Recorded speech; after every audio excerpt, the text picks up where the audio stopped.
une explosion. Alors quand je parle de l'Ukraine, vous emmenez à Moscou. Une explosion en plein Moscou dans un restaurant très fréquenté. 3 morts, 21 blessés.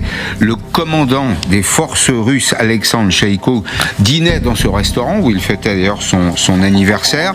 Alors le scénario est simple, hein, une femme qui se présente avec un cadeau, enfin présente ça comme un cadeau, elle arrive avec un paquet, elle a un cadeau à remettre pour l'anniversaire du général, et puis c'est l'explosion, où 3 morts et des blessés. Ce qui s'est réellement passé. Samedi 1er août 2026 vers 20h10, une explosion s'est produite à l'entrée d'un restaurant place Koudrinskaya à Moscou. Selon le Comité national antiterroriste russe, il s'agissait d'un attentat à la bombe. Un engin explosif artisanal a explosé, tuant 3 personnes. Depuis, le bilan serait passé à 5 morts selon des chaînes Telegram proches des services de sécurité, et 21 blessés. La cible probable. Le restaurant accueillait ce soir-là une réception réunissant potentiellement des responsables militaires et politiques russes.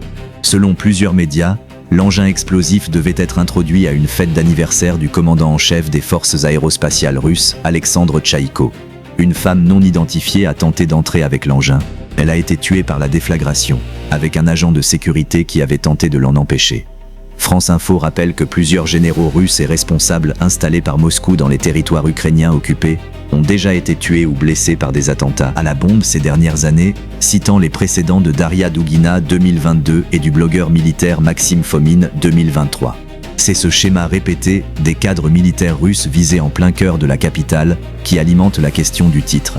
Si même à Moscou, au sein d'un événement réunissant du personnel militaire de haut rang, ce genre d'attaque peut se produire, cela interroge la capacité du Kremlin à sécuriser ses propres